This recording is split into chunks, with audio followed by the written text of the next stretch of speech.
Hey everyone, welcome back to my channel. Today I'm going to be doing the mid-year book tag. I've seen several people do this and I will list the questions down below if you would like to do this as well. It's just a fun look back at some of the books we've read already in 2023 and some that we may be looking forward to read in the next half of the year. So let's get right into it. So question number 1 is the best book you've read so far. The best book I read so far, I don't actually have it. I lent it out. But it's Grandma Gatewood's Walk. It is about Grandma Gatewood. It's a nonfiction about her walk along the Appalachian Trail. She started when she was, I believe, in her 60s. She had no special equipment, no fancy hiking boots, no GPS, no gadgets, nothing of that sort. She basically had kids and a walking stick. And she walked the entire Appalachian Trail through. More than once actually, and she was amazing. Like, her life story was awesome to read about. She had a hard go of it because the trail is not how the trail is today. It was much more rugged. The trail wasn't marked quite as well as it is now, and she got lost several times. She had a lot of mishaps while she was on the trail, but she persevered and she made it, and it was just a great story. It was just a great story to read about, especially because my family loves hiking and adventuring in that way. I just really connect to stories like that, and I was so glad to have picked this book up. Okay, question number 2, best sequel you've read so far, and that has to be Words of Radiance. This, I feel like, is the best book in the Stormlight Archive so far. Granted, I've only read 2. There are 4 out. But I just love the way that Sanderson builds his worlds. Like, he gives each people group their own religion, their own language, their own customs. It is just so vast. And this story kind of features Kaladin more than...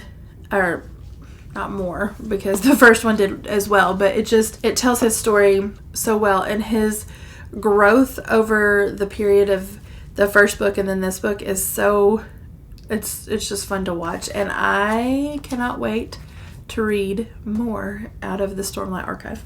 Question number 3 is a new release you still want to read. Okay, so another Brandon Sanderson release. It's actually Defiant. It's book 4 in the Skyward series. It's coming out later this year, and I've already pre-ordered 2 copies, one for me and one for my daughter, because I love this story of Spensa, and I can't wait for the conclusion. So I'm super excited to get that release and read that one. Question number 4 is the most anticipated book for the second half of 2023. And okay, this list is not going to be full of Sanderson books, but it's another Sanderson book. It's Oathbringer. This is the 3rd in the Stormlight Archive, and I'm buddy reading the Stormlight Archive with my friend Tiffany from Beautiful Minutia. I'll link her below, and I have so enjoyed reading these books.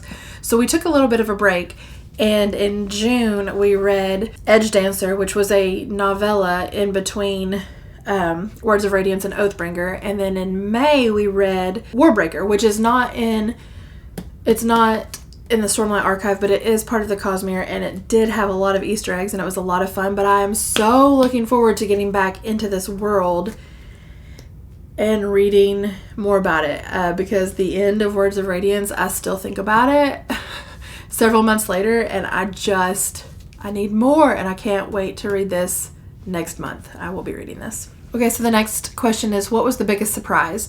The biggest surprise for me probably was Half a Soul. And this was just like I don't know, it was kind of a book that I had never read before. It was set in like Regency time period, but it was also a fantasy. And it was just really surprising that I enjoyed it so much. It reminded me of Jane Austen, but with fairies. And so the premise is that it's really hard to find a husband in Regency England with only half a soul, which the main character, Dora, she only has half a soul because when she was younger, a fairy took half of her soul. So she is very awkward in social settings. She says things that are kind of maybe not to taste. She just kind of blurts out what she is thinking. And it was just a really fun book. I really enjoyed it. Dora was a great character to read about. I really enjoyed reading about her, and so I passed the book along. It was a library book, but I passed the book along to Savannah Grace, and she really enjoyed it as well. It was just unexpectedly fun. Okay, so the next question is new favorite author. I have been reading a lot of Sanderson, but I loved Sanderson before 2023. So a new to me author that I've really enjoyed is Thomas Hardy, and I've read 2 of his books. I've read The Return of the Native and Far from the Madding Crowd. I enjoyed Far from the Madding Crowd a lot more than I enjoyed The Return of the Native. However, his writing in both was great. I love how Hardy is so descriptive of the surroundings that they are in, and it's just so, I don't know, I feel like these are good books to read in the spring and summer. They just feel pastoral, and, you know, just the way Hardy writes was wonderful. So he is actually probably a new favorite author. We'll see. I've heard a lot of his books are devastatingly depressing, but the 2 I have read so far have not been that way. So we'll see. Maybe I'm just really callous. Maybe I just have a hard heart. I don't know. No, I don't. I know I don't. But anyway. So yeah, Thomas Hardy, new favorite author. Okay, so the next question is a newest fictional crush. And I don't know. I just find that a really odd question. I'm a 30-something married woman. I don't have fictional crushes. But there are characters, of course, that I love.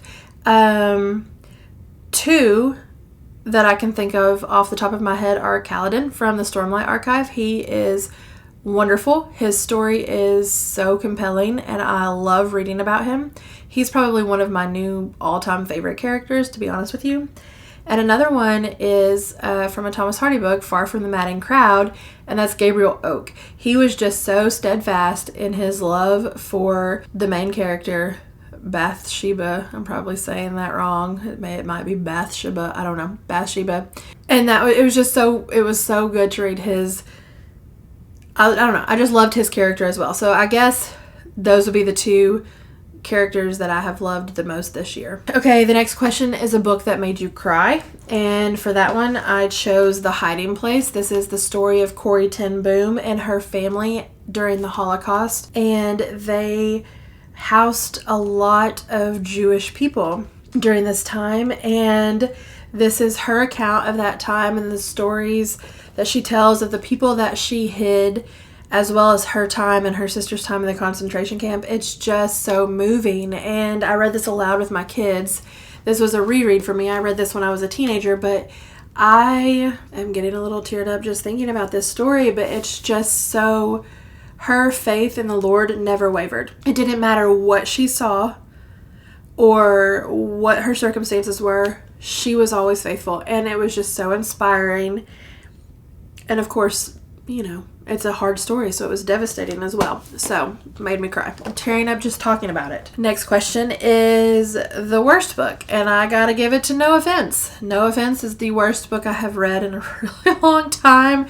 I have a video ranting about a few of my worst books of the year, and this was at the top of it. It was just not good. The character development was not there. They were very one-dimensional. They were also both very annoying. And the way that the author wrote, I felt like she was preaching at me for several different things. Just, you know, let's just throw in the fact that my teenager doesn't like the thermostat set above or below 75 because it's not good for the earth. I'm sorry, but you're in Florida. That's really hot. Maybe your parent is just hot. Maybe they're having a hot flash. I don't know, but like, let's not preach at me for having my air conditioning set to below 75. I don't know. Do y'all have your air conditioning set below 75? I do, but I don't know. This book made me feel bad about it. Anyway, so this is worst book I've read this year.